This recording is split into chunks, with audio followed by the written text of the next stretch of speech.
So maybe the way we thought it was shaping up is not going to turn out to be the way that it shapes up at the top and the bottom of the Premier League table. Darren Lewis is here and Tim Sherwood is with us as well. But we have to start, Benty, by looking at that Garnacho goal again. I know we've already seen it, but it's just fantastic, isn't it? And there's been lots of discussions, because everything has to be a competition, about whether it's the best overhead kick in the Premier League ever. And this is the one that comes out in second or first place, depending on how people see it. I mean, look, the 2 points of difference here are, one, it hits Wayne Rooney's shin. I'm not going to say shinned it, because that would be really... And two, it was against Manchester City. So, you know, there's an argument in both cases. What do you think? Yeah, I mean, context, you look at the Manchester derby, Rooney's goal was incredible, but then you look at Garnacho, young kid, making obviously an impact in the Premier League. I know it's against Everton, who are at the bottom of the table, but Rooney's, for me, probably just pips it, even if it was his shin.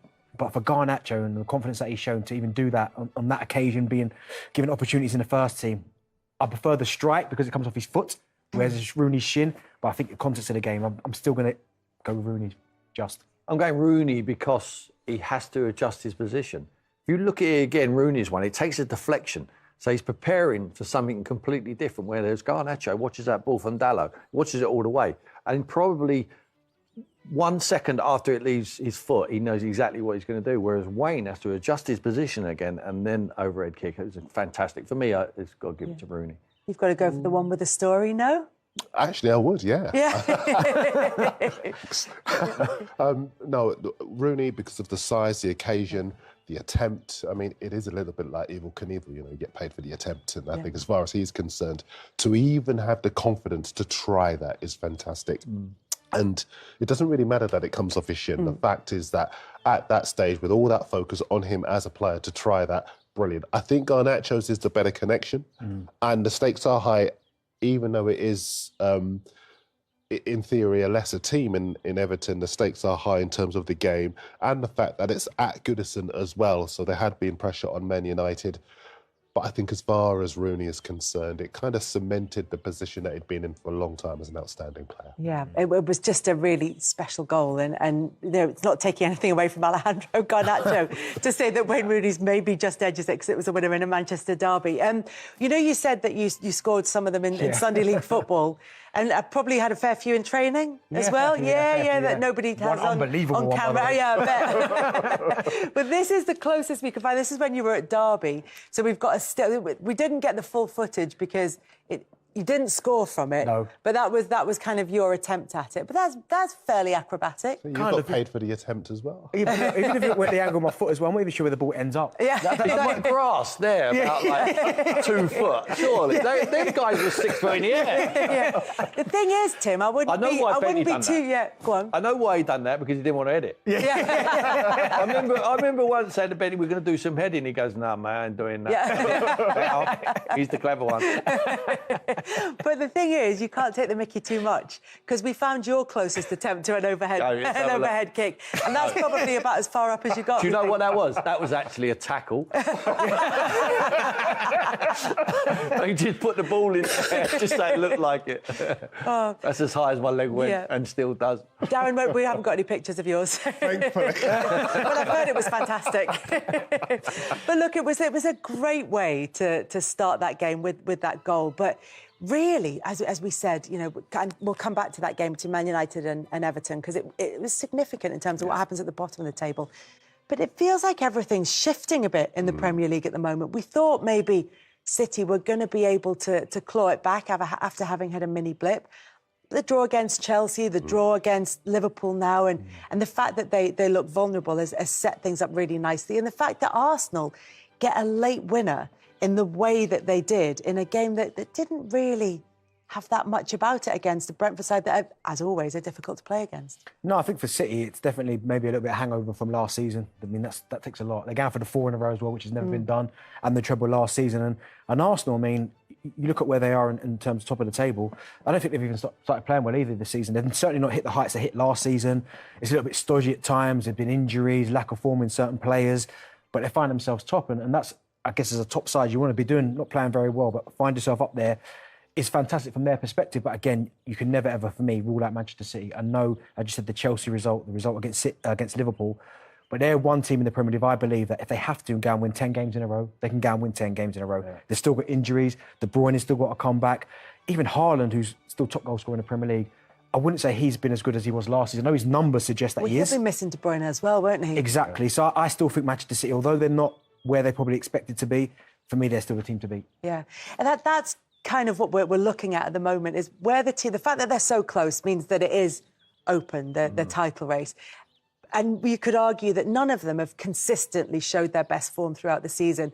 It just feels that Manchester City have another level to reach than the other teams. Absolutely, I think they're ready to go. It was a great weekend for the Premier League. You know, everyone's bunching up, and what we need this weekend is Tottenham to go to the Etihad and win.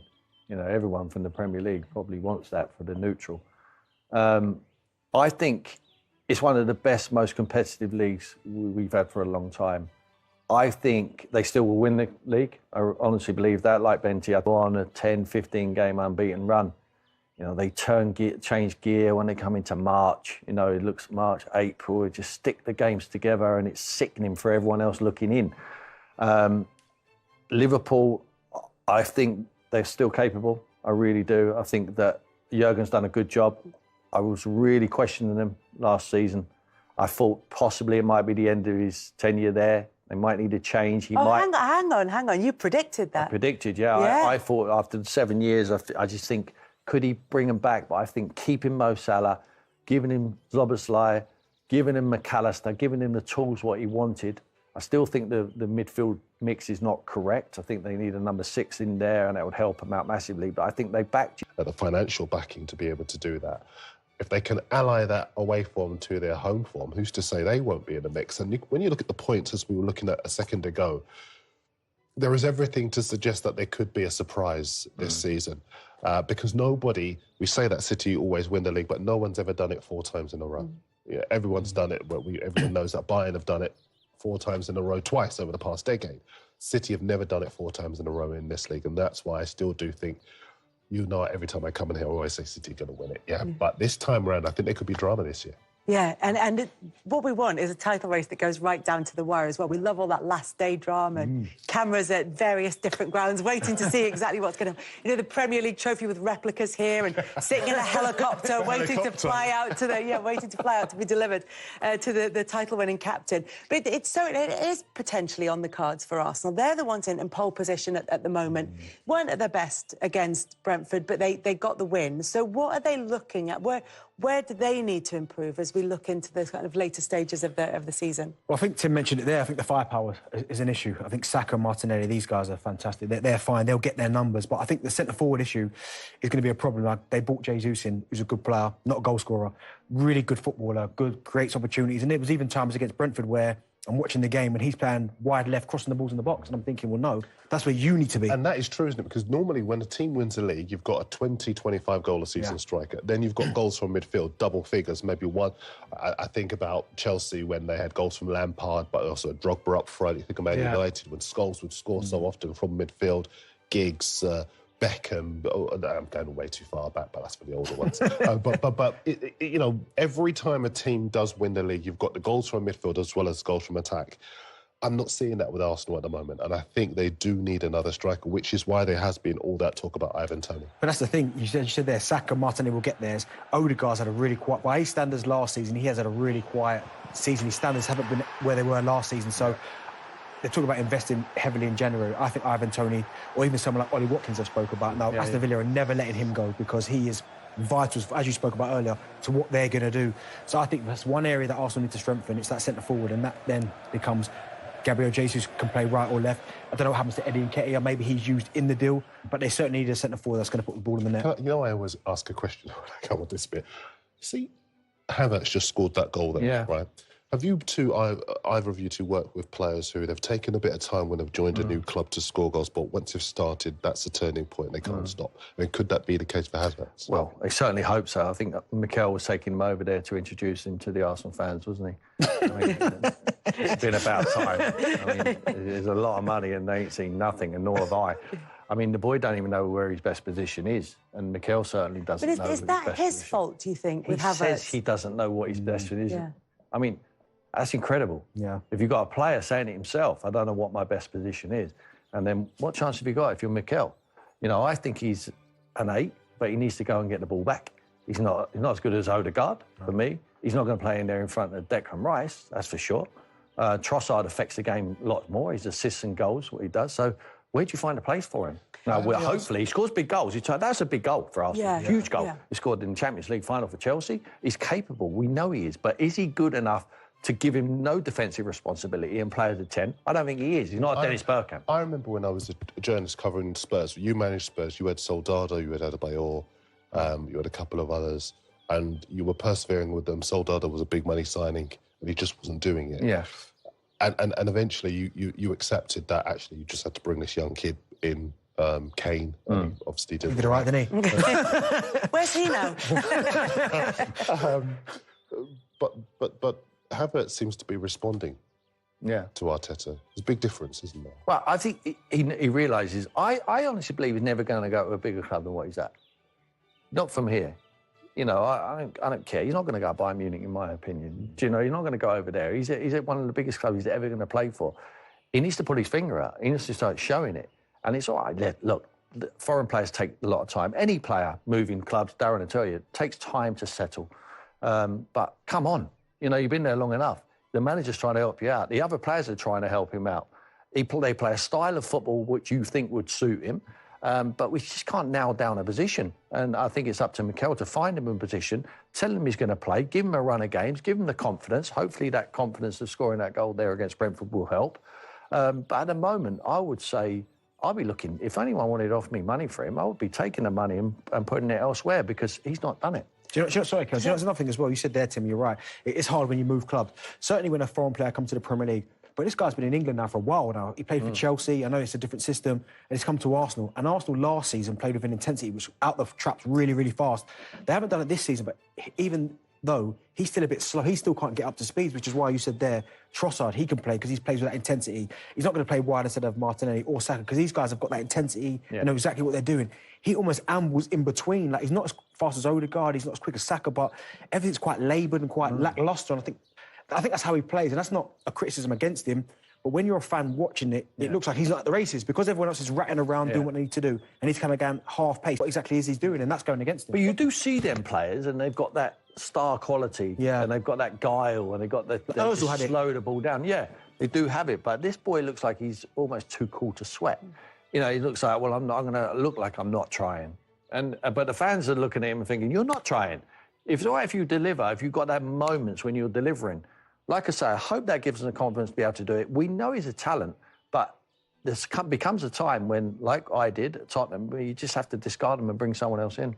But what I was going to ask you, when you were making the point about, as a manager, giving him a role and just saying, right, that is now yours. That's your position. That's what I need you to do. It makes me think of Alex Oxlade-Chamberlain when he moved from Arsenal to Liverpool, because the best period of his career was before he got that injury, after he'd moved to, look, first game aside, but after he moved to Liverpool, where they gave him that specific job to do, and he flourished in it. And he was another player who nobody really knew what his best position was. Yeah, I mean, for Kai, he must have thought, I'm a big money sign, I'm going to Arsenal, I'm going to play every single week. It's not panned out that way because of the... But you're surprised that they didn't have a conversation where they said, you're coming in to do this, because that's normally part of it, isn't it? And surely you knock on the door and say to the manager, or if you're the manager, the onus is on the manager, really, to say, I'll pull him in and say, where do you want to play? Yeah. What's your best position? Yeah. Where can I get the best out of you? Where can you give us the best, Kai Havertz? And let him answer you. But if he doesn't know his best position himself, he's seen the style of play now, he's had a good time to look at it, he's got to say, well, I'd like to play as a 10.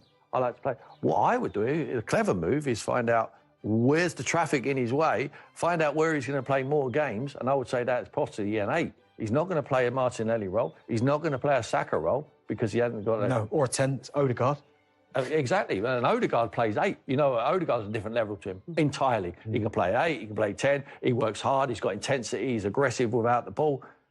This boy, I'm scratching my head to find out what is he good at. I know he's got talent. There's a load of players with talent, but have they got the whole cocktail. I don't think